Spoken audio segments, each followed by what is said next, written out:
네, 여러분 안녕하십니까, 박재홍입니다. 보수의 시선에서 세대를 초월한 공감을 보여드리는 화요일의 더 라크룸을 시작하겠습니다. 조갑재 TV의 조갑재 대표님 어서 오십시오. 네, 안녕하세요. 자, 그리고 오랜만에 오셨어요, 유지아 변호사님 어서 오세요. 네, 반갑습니다. 잘 지내신 거죠? 너무 좋습니다. 아, 그렇습니까? 네, 저만 너무 좋아서 문제네요. 아, 그렇군요. 당 상황은 당 상황 안 좋죠. 알겠습니다. 이 당 상황을 좀 바로 한번 짚어보면 좋을 것 같은데, 네. 자, 장동혁 당 대표 오늘로 이제 단식을 엿새째 하고 있는데, 여러 보수 인사들이 현장을 방문했습니다. 오늘은 유승민 전 의원도 현장을 방문했는데 영상을 보고 이어가겠습니다. 지금 병원으로 옮기라고 그러는데 말씀을 안 들으셔요. 지금 병원으로 옮겨야 되는데 전혀 말씀을 안 들으셔요.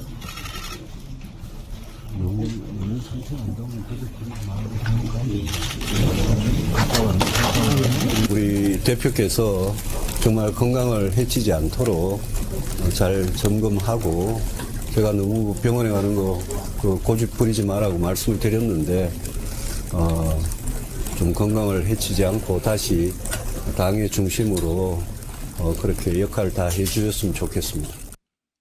예, 자, 유승민 전 의원이 이제 장동혁 대표를 만난 것도 굉장히 오랜만인 것 같긴 한데, 근데 오늘 단식 현장에 간 것 어떤 의미로 봐야 될까요? 힘을 실어줬다 이렇게 봐야 됩니까, 조 대표님? 지금 장동혁 대표가 아주 곤란한 처지에서 예, 단식을 시작해가지고 뉴스를 만드는 데는 성공했다는 이야기죠.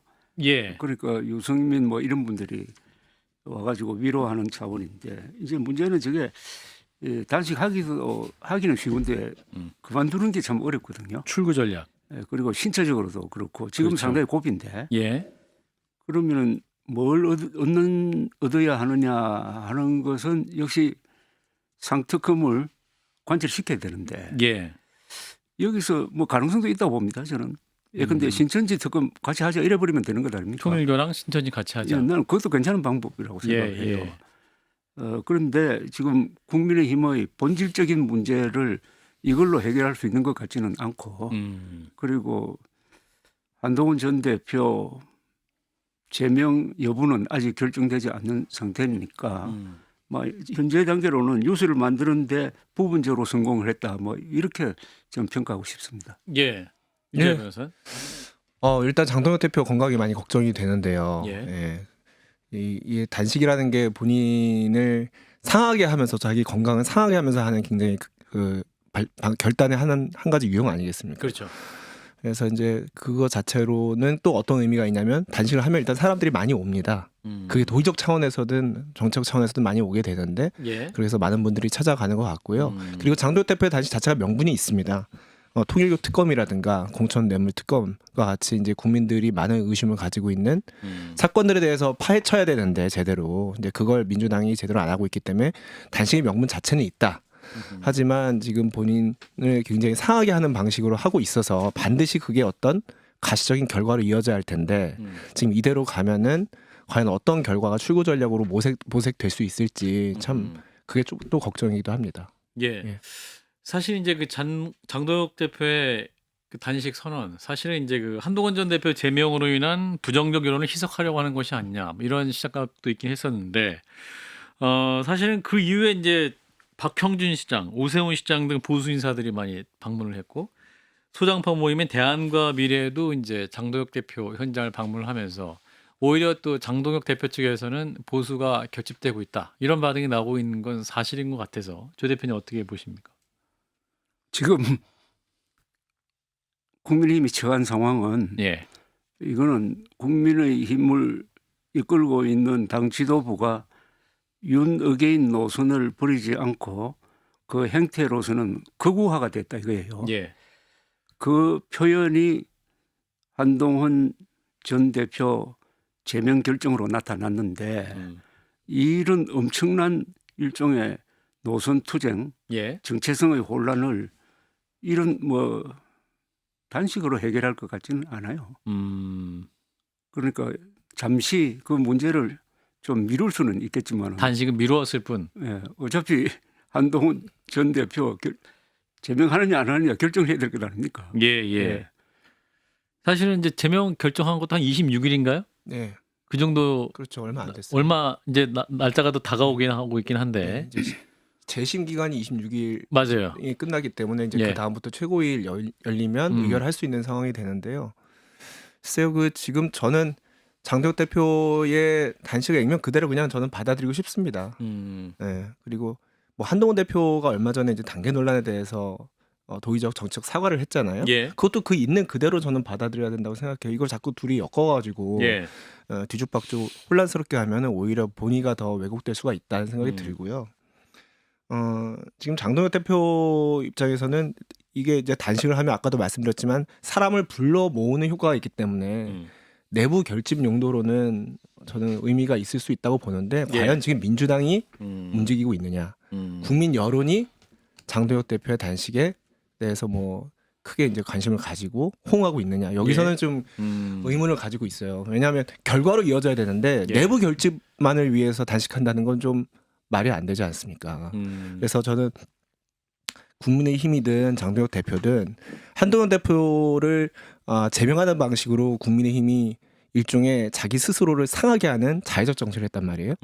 전 장동혁 대표도 어떻게 보면 스스로 몸을 건강을 상하게 하는 지금 정치를 하고 계세요. 근데 그럴 때가 아니고 예. 오히려 한동훈 대표의 제명으로 인한 당 분열이라든가 내부 갈등 이런 부분을 리더십을 가지고 해결하고, 그리고 내부 결집이 아닌 실질적인 효과를 낼 수 있는, 결과를 낼 수 있는, 결실을 만들어낼 수 있는 다른 투쟁 방식을 모색하셨으면 좋겠다. 네, 진심으로 걱정돼서 드리는 말씀입니다. 근데 지금 이제 다 현장 방문하고 있어서 한동훈 전 대표의 방문 여부가 또 중요한 이슈가 되고 있고, 이준석 대표도 내일 새벽 정도에 갈 수도 있다. 네. 일단 귀국하는 즉시 가겠다. 뭐 이런 입장이기 때문에 한동훈 대표는 안 가신다는 거죠? 저는 갈 가능성이 굉장히 낮다고 생각하는데. 낮아요. 예. 그러니까 그- 김종혁 최고도 안 간다 이렇게 말씀하시는데 예. 오늘 아침에. 뭐 그거를 굳이 뭐 완전히 배제하거나 이런 건 아니지만 갈 예. 가능성은 좀 굉장히 낮다고 생각하는데, 그 이유는 뭐냐면 예. 장동혁 대표의 단식의 목적은 특검이잖아요. 통일교 통과는. 특검. 통일교 특검, 뭐 저기 공천 헌금, 공천 뇌물 특검, 쌍특검. 쌍특검의 주장인 건데, 이거랑 한동훈 대표 단계랑 이게 지금 뒤죽박죽 섞여 있단 말이에요. 그러니까 지금 어떻게 돼 있냐면, 예를 들어서 한동훈 대표가 장동혁 대표가 단식하는 현장에 가서 뭐 위로를 한다든가 유승민 전 의원처럼 하면은 이게 어떤 식으로 받아들여지냐면, 제명 징계 가지고 서로 딜을 하려고 하나? 이게 그럴 문제가 아니지 않습니까? 예. 있는 그대로, 예를 들어서 건강 상하지 마시라, 이런 방식의 투쟁은 지금 합당하지 않다라는 말씀을 하러 갈 수도 있죠, 한동훈 대표가. 근데 그렇게 받아들여지지가 않아요. 뭔가 한동훈 대표가 무릎을 꿇었다. 그러니까 이제 징계도 뭐 한수위 낮춰야 되는 거 아니냐. 이런 식의 얘기들이, 완전 본질을 왜곡하는 얘기들이 또 돌아다닐 수 있거든요. 그렇기 때문에 괜한 어떤 오해의 소지, 왜곡을 만들어내는 것보다는 지금 이 쌍특검을 통과시키는 대의에는 모두가 다 같은 마음입니다. 그러니까 꼭 단식 현장을 직접 방문하는 것 외에도 한동훈 대표 나름대로 취할 수 있는 또 다른 수단을 강구해 보는 게 오히려 더 맞지 않을까, 저는 그렇게 생각합니다. 근데 오히려 가서 위로하면 그 위로한 사람을 끝내 제명해? 라고 해서 한동훈 대표를 위한 여론이 더 좋아질 수 있는 거 아니에요? 그건 정치적으로 보면은 그런데요. 예. 그러니까 동정론을 불러일으킬 수 있다는 장점은 있겠지만 예. 실제로 그럴 문제가 아니라는 거죠. 지금 장동혁 대표 단식은 결국 민주당과 이재명 정권을 압박하는 수단으로서 하는 건데, 그걸 가서 또 그런 쪽으로 여론이 그렇게 동정론으로 흘러가게 되면 본질이 왜곡된다는 거죠. 한동훈 대표도 마찬가지입니다. 알겠습니다. 예. 조 대표님도 같은 생각이세요? 가지 말아야 된다. 근데 안 가는 게 뭐 좋다. 이게 한동훈 전 대표와 장동혁 현 대표는 특별한 인간관계가 있잖아요, 그죠? 예. 예. 그러고 적은 아니잖아요. 라이발? 뭐 라이발 될 수 있을지 잠재적 모르지만. 경쟁자. 예. 잠재적 대선 그래서 경쟁자. 우리나라 사람들은 그런 인간적인 어떤 면모. 표시하는 것을 그렇게 곡해를 하지 않아요. 언론이 그렇게 비트는 수가 있지만은 저희가 잘못이군요. 그런 것까지 비난 대상으로는 삼지 않는데, 예. 또 한동훈 전 대표가 제명시켜 시키지 않으면 좋겠다는 그런 의도로 갈 리도 없는 사람 아닙니까? 예. 그래서 그와 별개로 뭐 가도 좋고 안 가도 좋은 거예요. 예. 이건 뭐 그분한테 맡겨 놓아야지. 예. 이거 안 간다고 가지고 뭐라 할 것도 아니고 그러니까요. 간다고 뭐라 할 것도 아니다. 기사거리가 저는 안 된다고 봐요. 네. 예. 그런 거예요. 근데 또 이준석 대표 간다고 다들 주목하고 있어가지고 그러면 한동안만 안 갔다 또 쓸 거 아니에요, 언론이. 가면은 무슨 또 뭐 징계 낮추려고 뭐 갔다 뭐 이렇게 또 그러니까 제가 언론을 못 믿는 제가 좀 언론을 못 믿는 저를 못 믿으시는 거 죄송합니다. 아니야? 예. 하여튼 이게 너무 오해 민감한 예, 지금 예. 그런 상황이고 사실 이게 예. 정치적 상대방, 그러니까 정치적 경쟁자라고 아까 예. 표현을 하셨는데 예. 축출하기 위해서 이런 식의 어떤 당의 윤리위나 당무감사위를 사유화해서 이걸 동원해서 이걸 찍어내는 경우는 정말 이례적인 일이고 네. 정당사에 어떻게 보면 오점이라고 할 수가 있는데 예. 이제 그런 일이 막 마구잡이로 이루어지다 보니까 이게 어떻게 비춰지느냐, 어떻게 보도되느냐를 생각을 안 할 수가 없습니다. 그래서 예. 사실 본질은 장동혁 예. 대표 단식의 본질은 예. 쌍특검이고 예. 한동훈 대표의 징계의 본질은 사실 저는 당내 친위 쿠데타라고 생각해요. 당내 친위 쿠데타. 그렇죠. 계엄, 전 제2의 당내 계엄이라고, 계엄. 당내 계엄이라고 생각합니다. 근데 계엄. 이 두 가지 사안은 전혀 별개로 처리해야 될 문제인데 이게 지금 뒤섞인 나머지 마치 거기서 뭔가 짬뽕해서 처리할 수 있을 것처럼 생각을 하는데 실제로 그렇지가 않고 오히려 더 꼬일 수가 있다 이거죠. 그렇군요.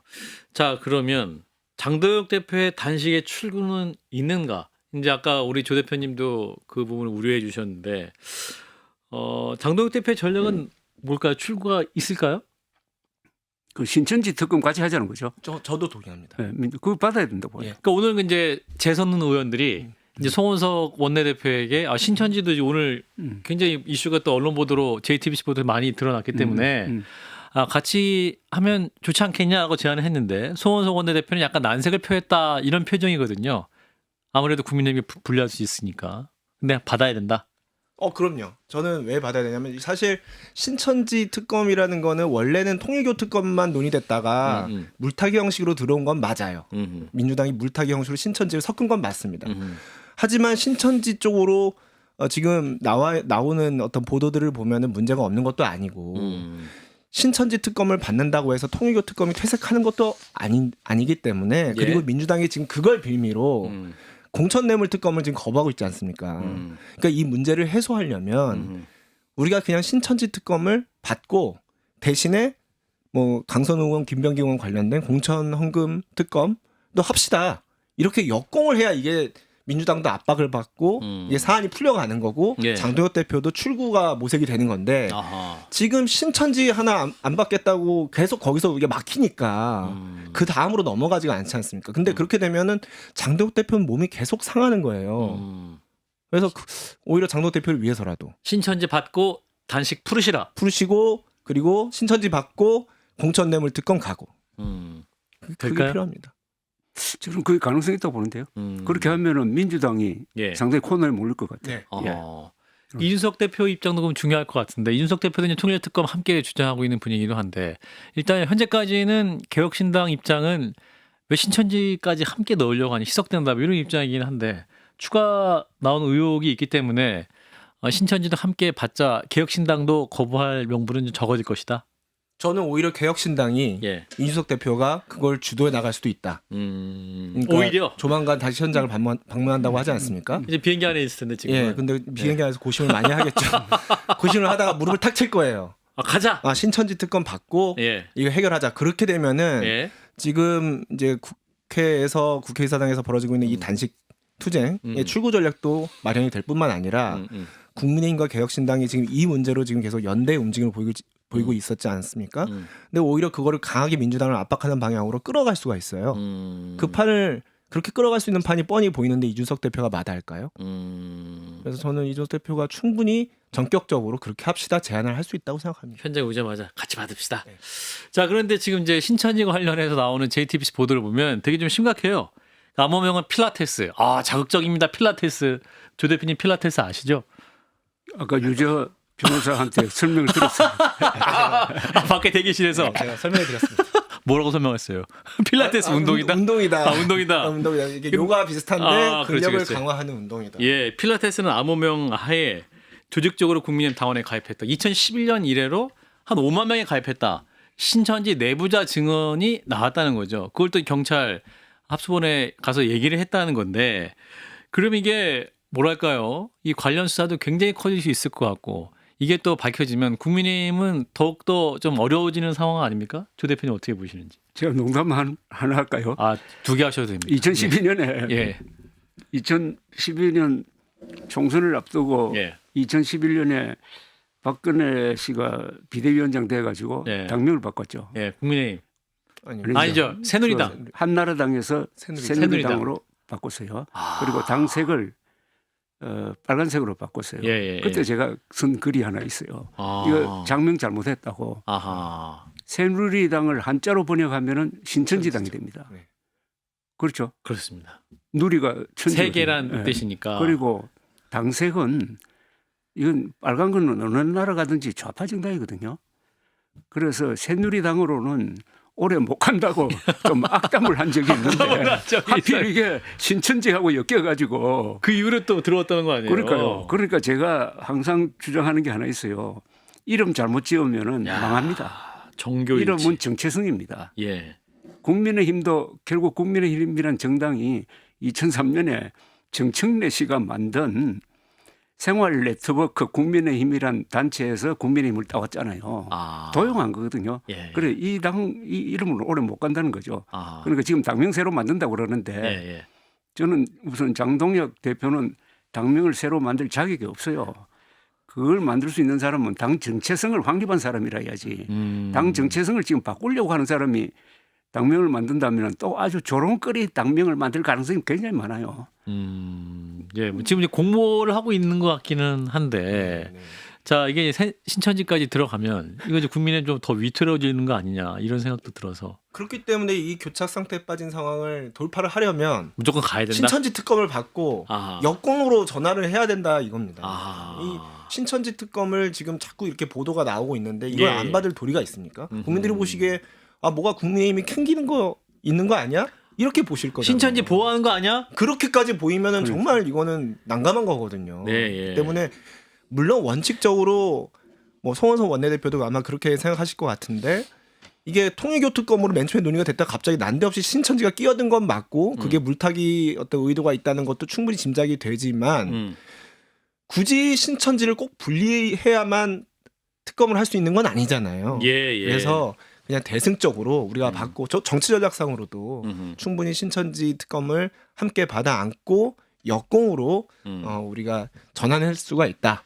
예. 네, 그래서 꼭 그렇게 갔으면 근데 좋겠습니다. 교주인 이만희 씨가 또 이재명 당시 경기지사가 대통령 뜻이 있다고 하니까 이만희 씨가 그랬다는 거 아니에요? 그렇게는 되지 않을 것. 그래서 이 관련 수사가 계속될수록 뭔가 이 정교 일치, 정교 분리 논쟁은 계속 또 커질 수 있을 것 같은데. 자, 일단 짧게 좀 우리 조 대표님께 여쭤보고 싶은 건 당명 얘기 많이 나오잖아요. 지금 국민, 공화, 자유, 미래, 새로운 여러 키워드, 요게 키워드 제일 많이 나오거든요. 혹시 장명을 해주시면. 당 정체성을 정확하게 한다면은 예. 거구당이 맞죠. 아니요.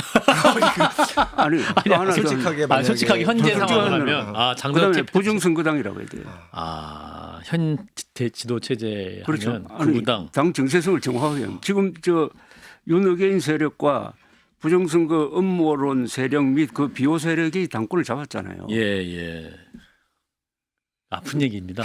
예, 사실은 우리 조 대표님이 그 국민의힘에 그러니까 애정이 제가 있으신데 이야기하고 싶은 것은 당명을 바꾸려면 당 정체성을 확립한 다음에 바꾸는 거지. 예, 지금 시기 당 정체성을 이렇게 어떻게 보면 은폐하기 위한 당명은 이거 오래 못 간다는 이야기죠.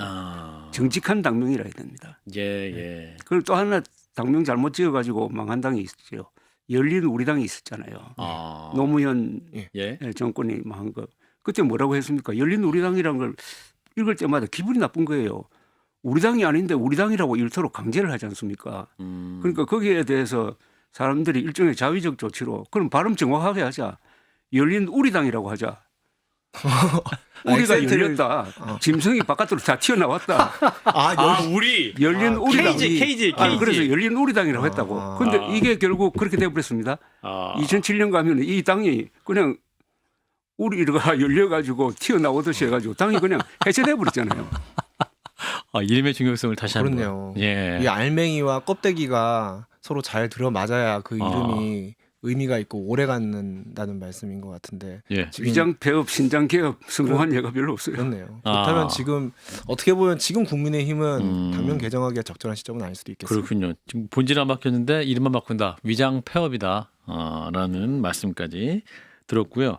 자, 이혜훈 기획예술장관 후보자 얘기로 넘어가 보겠습니다.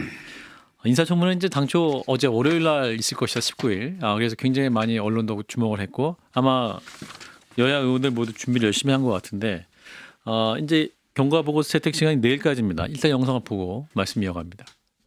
자, 우선 박홍근 의원님 3분 드리겠습니다. 아, 위원장님 왜 이렇게 위원회를 이따위로 운영을 하십니까? 지난주 화요일 날 여기 계신 분들과 함께 있는 자리에서 위원장님이 방망이 두들기였어요. 네. 오늘 10시에 인사청문회 한다고. 그 이후에 간사간에 협의가 있을 뿐입니다. 국회법에 따라서. 자료제출이 부실하다고 해서 지금 계속 위원장님께서 본인이 방망이를 뚫어놓고 나서 그걸 스스로 부정하십니까? 그건 협의일 뿐이에요. 합의가 아니라. 합의는 우리 의결사항에 합의했던 것이죠. 예. 자, 박홍근 의원이 첫 발언이 이따위로 운영합니까? 이게 엄청 세가지고 이게 또 기사 헤드라인이 많이 되기도 했었는데 자, 의혹은 굉장히 쏟아지는데 결국 청문회가 열리지 못하고 있는 상황이긴 합니다. 지금 청문회는 열어야 될 거 아니냐라는 것인데 국민의힘 출신 이미자 위원장이 이제 여야 간사 간의 협의가 안 됐다 하면서 아직 열리지 않고 있습니다. 조 대표님? 청문회 열어야 되는 거 아닙니까? 그러니까요. 왜 안 열어요? 왜 안 여는지가 이해가 안 되고요. 예, 뭐 예. 자료 제출 부족은 과거에도 여러 번 있었던 한두 것이고. 번이 아니잖아요. 예. 그러니까 이상하게 이 청문회를 하면은 아주 맹공을 해가지고 네. 이혜훈 씨를 말하자면 사퇴 안 할 수 없을 정도로 그런 게 나올 수도 있다고 생각합니다. 그런 분위기. 그렇죠, 또 민주당은 적극적으로 옹호를 안 할 거라고. 그렇죠. 예. 왜 안 하냐? 그러면 오히려 오해가 생겨요. 예. 뭔가 이렇게 국민의힘에 결정적으로 불리한 게 나올 수도 있는 것 아니냐 하는 데 대한 예방 조치처럼 예. 보이고요. 그 2019년이니까 조국 전 그러니까 법무장관 후보자에 대한 있었잖아요. 예. 그것도 하니 마느니 했는데 결국 해가지고 그때는 당 이름이 자유한국당인데 자유한국당이 상당히 좋은 평가를 받았습니다. 예. 그게 결국은 조국 씨가 임명되고 나서 사퇴하도록 만드는 거기서 많은 정보가 나왔잖아요. 예. 왜 안 합니까? 그거 참 이상하네. 준비가 덜 돼서 그런 걸까요? 아니면 아니죠. 제 생각에는 준비 많이 됐는데 그러니까 사실 이제 조갑재 대표님께서 말씀하신 대로 네. 청문회를 열어서 거기서 이제 파상 공세를 펼쳐서 네. 낙마시킨다. 예. 충분히 가능해 보인다. 네. 이제 그게 어떻게 보면 정석이죠. 예. 근데 지금 국민의힘은 어떻게 보면 전 전략적으로 더 영리한 선택을 했다고 생각하는데 일단은 시간을 끄는 게 맞습니다. 이혜훈 후보자는 워낙 결격 사유가 많고 언론을 통해서 예를 들어 보좌진 갑질 의혹이나 부동산 투기 의혹, 위장 결혼 의혹 본인이 했다는 건 위장 아니고. 미혼. 위장 미혼, 예. 위장 미혼 의혹 그 자녀의 예, 자녀. 위장 미혼 의혹까지 보면은 이미 나온 얘기만으로도 국민들이 이미 판단이 끝났어요. 이런 상태에서 이 청문회 이 국면을 계속 끌고 가면 여론은 저는 민주당만 더 급해지지 국민의힘한테 급할 게 없고 예. 또 만약에 이재명 대통령이 뭐 청문회 보고서 그 제출 시간이 지나버리면 그냥 임명 강행할 수도 있잖아요. 그렇게 됐을 경우에 그런 정치적 부담도 오롯이 다 이재명 대통령한테 넘길 수가 있습니다. 그렇기 때문에 국민의 입장에서는 전략적으로 일부러 사실 자료 제출 미흡은 핑계인 거고요. 최대한 시간을 끌어서 이재명 대통령이 임명을 강행할 정도로 계속 이렇게 압박을 가하는 게 전략으로 보이고요. 만약에 시간을 끌다가 도저히 안 되겠어 지금 청문회를 열어야 되는 상황에 처해지면 그때는 이제 조갑재 대표님 말씀하신 대로 파상 공세를 하겠죠. 근데 그 상태에서는 이미 그 이재명 대통령이나 아니면 민주당이나 상당한 정치적 타격을 입은 다음일 것이기 때문에 국민의힘 입장에서는 급할 것이 없다. 이렇게 생각합니다. 시간 끌수록 타격은 이재명 정부에 간다. 예. 근데 그 비리나 혹은 그 잘못된 행위들이 국민의힘에 있을 때 벌어진 일이니까 그분을 5번이나 공천했던 국민의힘 도대체 뭐냐 이런 비판도 있을 수 있는데. 예. 그걸 감수하는 거죠. 감수한다. 어차피 지금은 당을 떠난 사람이고 그것도 이제 저쪽 갔으니까. 불과 얼마 전까지만 해도 당협위원장이었던 분이 그러니까요. 게다가 윤핵일 했던 분 아닙니까? 네. 근데 그런 분이기 때문에 이제는 다른 다른 당 사람인 것처럼 이제 우리는 생각할 수밖에 없고 그래서 지금 철저히 지금은 이재명 민주당 정권을 압박하는 모양으로 가는 게 국민의힘의 원내 지도부의 전략으로 보입니다. 예, 조 대표님 그 전략에 먹힐 수 있을까요? 그 어떻게 보면은 이재명 대통령으로서는 효과를 많이 본 점도 있어요. 예. 그러니까 저 정도로 아주 파격적으로 윤어게인에 속하던 사람까지 등용해서 쓴다. 그런 걸 보여준 면도 있고 동시에 국민의힘이 그동안에 얼마나 문제 있는 사람을 키웠느냐. 더구나 그 윤어게인 세력이었다. 하는 이런 식으로 그 책임을 한 7대3 정도로 나누는 그런 효과도 보았는데 지금은 이제 자기가 임명하느냐 여부를 결정해야 될 시간이 촉박했다 이거예요. 그렇죠. 네. 지금은 이제 진지하게 고민을 할 거예요. 그런데 객관적인 상황으로는 임명이야 할 수 있겠는데 예. 과연 며칠 출근하겠느냐. 그렇죠. 며칠 못 버틸 거예요. 며칠 출근하겠느냐. 출근할 때마다 기사가 점점 커질 테고 출근해서 도대체 일을 할 수가 있겠느냐 하는 거에 가면은 역시 가장 어떻게 보면 자기들 편에서 합리적인 선택은 뭐 자진 사퇴하도록 하는 이런 물밑 작업을 할 수 있는데 그런데 지금 말씀하신 대로 이게 안 열리니까 청문회가? 안 열리니까 오히려 바라기는 큰 게 터져가지고 예. 자진 사퇴 안 할 수 없도록 만들어줬으면 좋겠다는 생각이 있을지 몰라요. 근데 이제 이분이 사실 여기서 이제 밀려나면 이해웅 후보자 같은 경우는 이제 정치를 못 하는 거예요.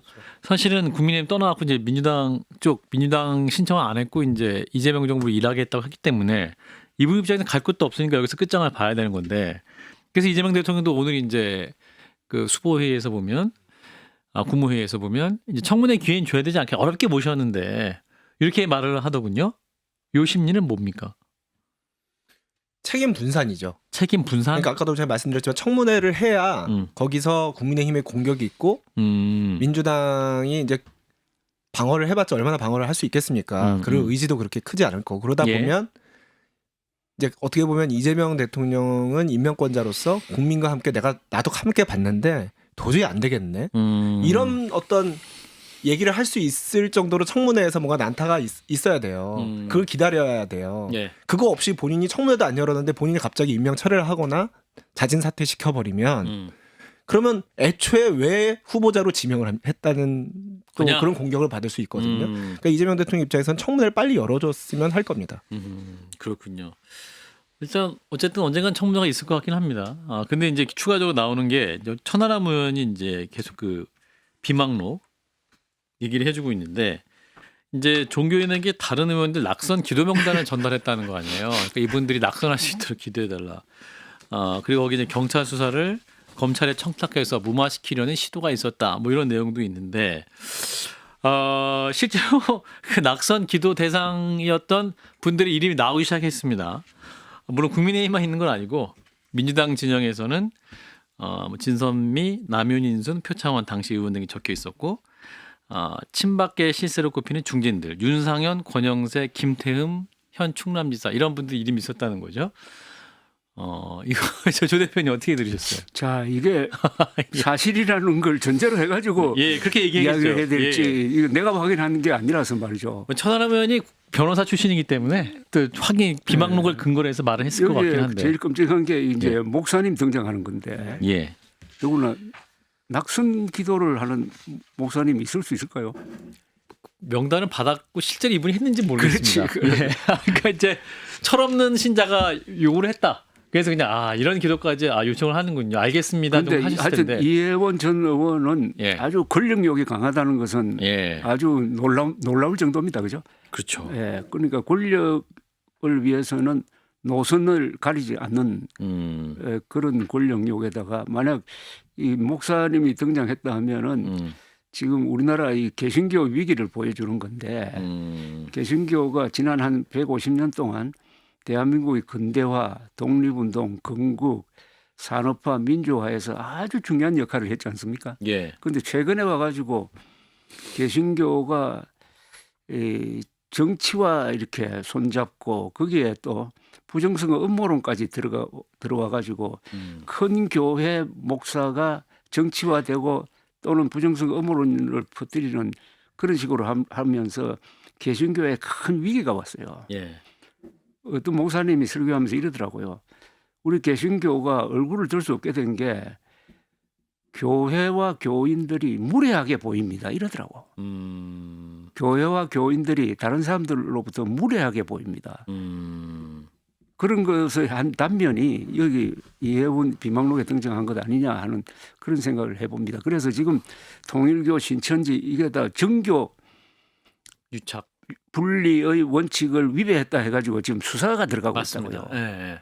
이게 어떻게 보면은 이 세계 정치의 발전에서 제일 중요한 게 1517년에 마르틴 루터의 종교개혁으로 해가지고 정교 분리를 시작하면서 민주주의도 발전하고 산업혁명도 일어난 거 아닙니까? 예. 그 원점에 대한 지금 문제 제기를 하고 있는 거예요. 그 특검의 형식으로. 예. 그런데 이걸 계기로 해가지고 우리 개신교 또 다른 종교도 마찬가지지만은 예. 절대 종교하고 이제 권력을 분리해야 되고 경험적으로 보면은 종교와 권력이 유착되면은 종교가 손해를 봅니다.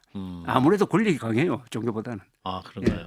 예. 또 종교 자체의 순수성도 많이 오염될 수 있기 때문에 그 신자들도 많이 떠날 수도 있죠. 그렇죠. 이게 이런 비망록 같은 게 이제 알려지면 기독교 신앙에 대해서 굉장히 왜곡된 인상을 많은 사람들이 가질 수 있고 저는 뭐 제가 다른 사람의 신앙을 평가할 입장은 아닙니다만 예. 이 자체만 봐도 굉장히 왜곡돼 보여요. 왜냐하면 이게 기도를 부탁하는 걸 무슨 비망록이 데스노트도 아니고 무슨 갑자기 예, 거기에다가 그런 식으로 이게 기독교 예. 신앙이랑은 딱 봐도 안 맞지 않겠습니까? 예. 그리고 뿐만 전혀 아니라 아닙니다. 비망록에 나온 내용 중에서 또 보면은 자기가 보좌진들한테 히스테리 부린 걸 가지고 하나님 제가 많은 세월 기도했지만 제 힘으로 고칠 수가 없습니다. 예. 주님 고쳐 주시옵소서 이렇게 얘기를 했다는데 예.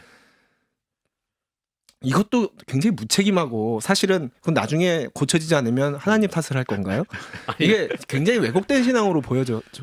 그리고 예. 이게 또 정치와 또 결탁을 하고 유착이 되면은 더 예. 큰 왜곡된 신앙이 정치와 유착이 되면 더 큰 문제가 생기고요. 그래서 저는 그런 어떤 여러 가지 병폐들이 사회적으로 드러난 게 지금 통일교 문제라고 생각하거든요. 예. 그리고 신천지 문제도 사실 마찬가지입니다. 그래서 예. 이번 기회에 통일교 신천지 특검 그냥 받고 싹 정리했으면 좋겠습니다. 싹 정리될까요? 한 대까지는 해야죠. 한 대까지 해보자. 완벽할 수는 없겠지만 그래도 우리가 노력은 해야죠. 예. 예. 천하람 개혁신당 원내대표도 사실은 이 개신교 집안이기 때문에 아마 이것도 공개하면서 오늘 아침에 이제 그렇죠. 정치쇼에 나와가지고 이분이 또 이 기도 내용을 공개했어요. 이분들이 기도해 보신 분이거든요, 사실은. 그러니까 이제 어떤 신앙적 맥락도 다 알고 그럼에도 불구하고 이제 이게 공개했다는 건 비망록에 나오는 그 수위나 이런 것들이 이제 공개를 해서 비판할 수밖에 없었던 그런 상황이 있었던 것 같긴 해요. 네. 예, 아무튼 이 논란도 어떻게 또 정리가 될지. 예, 저도 참 이 신자 입장에서 마음이 여러 가지 복잡하네요. 예, 아무튼 여기까지 짚고 다음 얘기로 넘어가 보겠습니다. 자, 윤석열 전 대통령이 체포방해 등의 혐의로 1심에서 징역 5년을 선고받았는데 윤 전 대통령 측이 불복해서 항소를 했습니다. 예, 발언을 듣고 이어가겠습니다. 이 재판부는 피고인에게 형법상 불소추 특권이 있다고 하더라도 피고인에 대한 수사가 제한된다고 볼 수 없다. 이렇게 판시를 했습니다. 이 부분 아마 이 판결에서 가장 논란이 되는 판결이 아닐까 싶습니다. 그러니까 한마디로 말했어요. 대통령은 헌법상 재임기간 중에 소추를 받지 아니하는데 그 소추가 수사는 해당이 안 된다. 그 수사에는 대통령은 체포 당했지 않습니까? 강제 수사까지 포함한다. 그러니까 지금 이재명 대통령이 체포되고 구속될 수 있다는 겁니다. 대통령제에서 이렇게 판단하고 해석하는 건 이 판사가 처음입니다. 예. 자, 성진호 변호사라는 분인데 일단 이분이 법률적 얘기를 해가지고 옆에 또 유지아 변호사가 계셔서 이분 말이 맞습니까? 일단 저분의 워딩은 예. 변호사의 말이 아니에요. 아 그래요. 저분의 말은 예. 정치인의 말이에요. 아 정치인의 말이다. 예. 일단 그걸 먼저 변호사 입장에서 말씀을 좀 드려야 될 것 같고요. 예.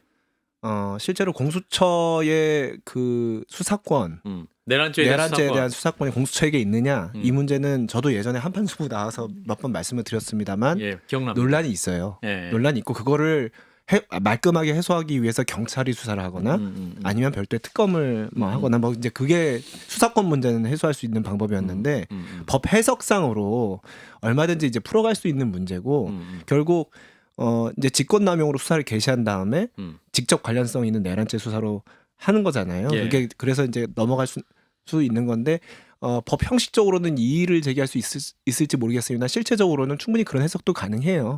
그래서 이번에 1심 판단도 그래서 내린 예, 거고. 예. 네. 그래서 저는 충분히 그런 해석이 가능하겠다. 그리고 아마 판사가 예. 만약에 지금 와서 공수처에 내란죄 수사권이 없다 예. 이렇게 판단을 해버리면 그건 좀 그렇죠. 와 예. 그거는 글쎄 뭐 판사가 어떤 국가적 혼란까지 완전히 뭐 그것까지 고려를 해가면서 판결을 하지는 않겠습니다만 그렇다고 완전히 도외시할 수는 없죠. 예, 예. 그렇기 때문에 여러 가지 얼마든지 법 해석상으로 가능한 해석이고 또 여러 가지 그게 뭐 반대로 해석됐을 경우에 여러 가지 야기될 수 있는 국가적 혼란을 막기 위해서도 저는 그렇게 본 것 같습니다. 그리고 충분히 법리적으로 타당해 보입니다. 예. 조 대표님. 박근혜 전 대통령 수사는 어떻게 했습니까? 박근혜 대통령 재임 시절에 했잖아요. 그렇죠. 재임 시절에 예. 그러니까 대통령 헌법상 재임 예, 기간 예. 중 소출받지 않냐는데 그 소추가 물론 수사. 소환하고 한 것은 예. 탄핵으로 탄핵 판명된 이후고. 다음이었고 예. 그 전에 전단계 수사는 있었을 것 같은데 예. 물론 신병을 확보하는 수사는 안 했지만 예, 예. 그리고 지금 말씀하신 재판 관할권이라든지 아니면 수사권 여부는 제1심 판결이 하나의 판례가 된다고 봅니다. 네. 예. 그러니까 이론의 여지가 있을 때는 판결로서 그 판례를 정하는 건데요. 예, 맞습니다. 그날 이야기하는 걸 보니까 저는 다 합리적이더라고요. 네. 수긍이 갑니다. 예. 그리고 이미 이렇게 진행되었는데 거꾸로 돌릴 수는 없다. 이것도 판례에 반영해야 된다는 것도 그게 법리상 맞아요. 그리고 법리라는 게 뭐 꼭 이렇게 고정되어 있는 게 아니지 않습니까? 예. 그래서 주문이 이건 있어야 되는 게 앞으로 아니라. 판례로서 저는 뭐 대법원까지 올라가서 고정될 거라고 보고 그러니까 저는 항소를 해도 예. 이길 만한 요소가 별로 없지 않느냐 하는 그런 생각이 들고 그리고 내란죄가 성립되는지 여부는 그날 판단은 안 했지만은 예. 전후좌우로 이렇게 읽어보면은 내란죄도 성립되겠다 하는 느낌을 준 것 같고 해서 난 실력은 없다고 봅니다. 예. 자, 근데 이런 가운데 나경원 의원이 이분이 판사 출신이잖아요. 이분이 헌법 84조와 공수처법 2조에 따라 공수처는 내란죄에 대한 수사권이 없다. 법원 판결에 반하는 주장을 굽히지 않고 있기는 합니다. 그래서 나경원 의원이 또 왜 이런 말씀을 또 강하게 하실까? 해석해 주세요. 이제 정치적 주장이죠. 예전에 윤석열 대통령 그 탄핵 사건 때도 예, 예. 뭐 4대4 기각이니 뭐 온갖 추측들이 난무하지 5대3 않았습니까? 데드락. 예. 네. 데드덕인가요? 예, 어쨌든. 예, 데드덕. 예, 데드덕. 예. 하여튼 그랬는데 그게 지금 그러니까 어떤 판사로서 법조인으로서 하시는 말씀은 아니고 예.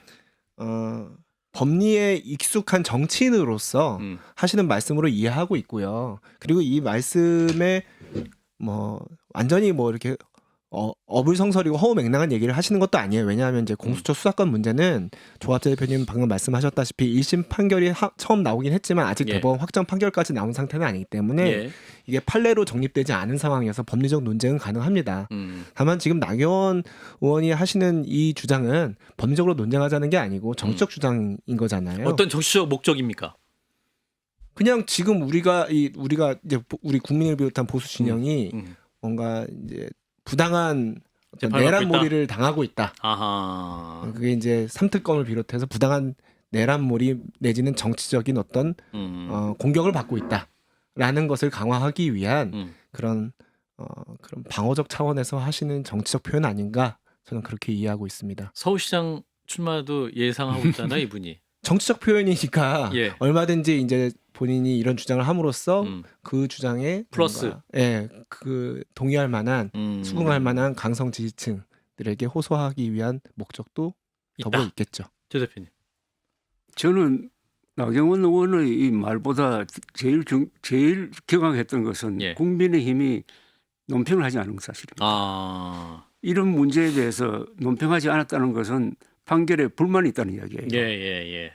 그렇다면은 계엄 사과는 그것은 말장난이었다는 이야기고 또 이게 공당이라고 쓰잖아요. 보통 당을 우리가 강조를 하면서 사당이 아니고 공당이라고 그러면은 이 공적인 일이고 더구나 국민의힘이 배출한 지금 대통령이 이런 말하자면은 선고를 받았는데도 불구하고 그에 대한 의견이 없다고 그러면은 그렇죠. 이건 당도 아니고 아무것도 아니고 그냥 협회 수준도 아니고요.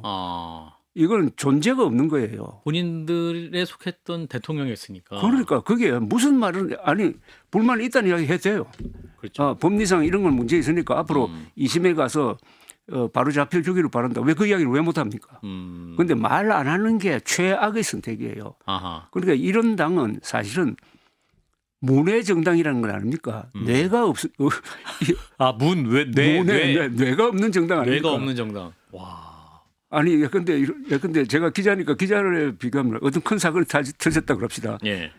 그 담당 기자가 나는 저런 사건은 취재해본 경험이 없어서 안 가겠습니다 하면은 그 기자 그 다음에 사표 내야 되는 것 아닙니까? 그렇죠. 예. 아니, 자기가 다루기 어려운 당이라는 것은 온갖 풍상에 다 정면으로 맞서야 될 조직인데 입맛에 맞는 것만 취사 선택해가지고 말하고 불리한 것은 말 안 한다. 이건 당이 아닙니다. 그리고 이거 공과 사를 구별도 못하고 이게 가장 최근에 있었던 일 중에 개탄할 만한 일이라고 생각을 해요. 지금 이제 제가 잠깐 서울시장 얘기를 했는데 그 패널마이크 의뢰로 여론조사 공정이 실시한 여론조사인데 서울시장 지지도 조사를 했습니다. 했더니 오세훈 현 시장이 25.9%, 그 정원호 서울 성동구청장이 23.4%, 나경원 의원이 3위입니다. 17.1%. 뭐 이런 수치가 나오고 있습니다. 요거는 이제 양자구도는 아니고 쭉 이제 후보자들을 대상으로 해서 이제 누구가 좋으냐 이렇게 조사를 한 건데 일단 나경원 의원도 이제 이렇게 두 번째 수치가 나오는 상황이기 때문에 뭔가 이제 17 플러스 오세훈 시장의 지지도도 본인에게 온다면 승산이 있는 구도 싸움이 되지 않겠느냐 이런 판단을 할 수 있을 것 같은데요.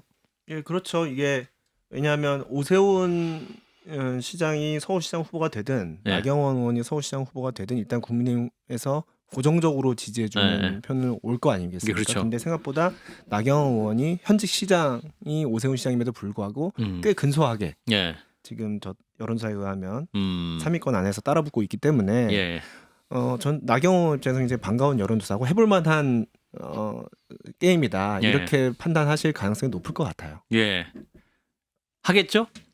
게임을 출마 선언을 하겠지겠죠? 그렇게 하고서 움직이는 것으로 다들 생각하고 있지 않습니까? 그렇습니까? 예. 근데 이제 2위가 정원호 고사 23.4, 4위가 박주민 의원 9%인데 그 2위와 4위를 합친 숫자가 지금 33 정도 되고 1위와 3위를 합친 숫자가 43이에요.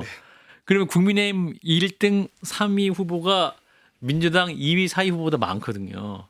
그러니까 민주당보다 국민의힘이 앞서고 있다 이런 판단을 하고 있어요. 물론 공정조사이기 때문에 좀 뭔가 공정하지 않을 수 있다 하고 약간 무슨 효과라고 하나요? 아무튼 어떤 응답률에 좀 뭔가 편견이 있을 수 있다 해석할 수 있겠지만 조 대표님 나경원 의원의 서울시장 출마 가능성 나아가 경쟁력. 그런데 오세훈이라는 벽을 넘기는 어렵다고 보고요. 그래요? 더구나 아하. 계엄 사태에 대해서 오세훈 시장은 비판하는 입장이었고 나경원 의원은 적극적으로 변화하는 입장이었잖아요. 예. 그러니까 어차피 지방선거에 가면은 윤어게인이라는 프레임이 만들어질 거고 그런가요? 이 지방선거가 윤어게인 심판선거가 될 가능성이 아주 높거든요. 그럼 이 안에 갇혀버릴 거라고 생각해요. 예, 올해 지선도. 아하. 그런 의미에서 나경원 후보가 서울시 나올 경우에. 반면으로 오세훈 서울시장은 우선 중도 확장성이 있고, 예. 그 다음에 이 강남 광복에서 강북표가 좀 많이 나올 가능성이 있어요. 이 오세훈 시장이 있는 동안에 강북 발전이 많이 됐어요. 그런가요? 예. 예. 제가 좀 강북에 사는데 예. 요새 저는 생활 무대가 주로 광화문인데 대통령실까지 청와대로 옮겨 놓으니까 여기가 종로 광화문이 서울의 중심이구나 하는 생각도 있어요. 예. 그리고 오세훈 시장이 지금 종로 개발을 밀어붙이는데 예. 이게 먹혀들 수 있다고 생각합니다. 그래서 서울시장 선거는 전국 여론조사와 달리 국민의힘이 충분히 해볼 수 있는 선거 구도라고 생각하는데 예. 윤어게인 프레임으로 갈 거라고요. 아하. 그러면은 나경원 의원 불리하다고 봐야죠. 그렇군요. 자, 내일 이제 한덕수 전 총리 이제 1심 선고가 있습니다. 판사의 이제 판단이 나오게 되는데 이분이 또 이제 목격담에 나와요. 윤 전 대통령 사형 구형된 다음 날 14일에 호텔 로비에 있는 모습이라든지 그게 또 굳이 또 목격이 돼갖고 여러 가지 비판적인 얘기가 나오긴 합니다만 자 우리 유지아 변호사님 예. 1심 선고 어떻게 예상하시는지? 저는 내일 그 한덕수 전 총리에 대한 1심 선고 그 결과를 예. 사실 윤석열 전 대통령에 대한 내란죄 1심 선고보다 더 주의 있게 보고 있어요. 내일 선고가 윤 전 대통령 1심 선고의 리트머스 시험지가 될 수 그렇죠. 있다. 왜냐하면 내란죄에 대한 법리상으로 판단. 그럴 수밖에 없어요. 내란죄니까. 그렇죠. 예. 내란죄이기 때문에 지금 한덕수 전 총리에 대한 혐의가 뭐냐면 그 내란 공범 혐의가 하나 그렇죠. 있고 방조 혐의도 있고 그렇죠. 방조 방조. 혐의가 네. 공범 혐의고 네. 하나는 이제 주요 임무 종사자 주요 혐의 임무 아닙니까? 종사자. 네. 둘 다 그 혐의를 입증해서 이제 판결까지 선고까지 가려면 네. 결국 내란의 수계에 대한 판단이 있어야 돼요. 이게 전제 조건입니다. 그렇군요. 그렇기 때문에 내일 그 한덕수 전 총리에 대한 판결에는 예. 윤석열 전 대통령에 대한 사실상 판결이 이루어지게 돼 있어요. 그래서 공수처 수사권 문제뿐만 아니라 모든. 그럼 판결문을 자세히 귀를 쫑긋 하고 들어봐야겠네요. 예, 그렇죠. 사실상 그 판결을 윤석열 전 대통령 사건에서 그 판결의 취지를 범위를 벗어나는 판결을 하기는 어렵습니다. 아하. 사실상. 예, 그렇군요. 그렇기 때문에 내일 판결 굉장히 주의 있게 보셔야 될 것 같아요.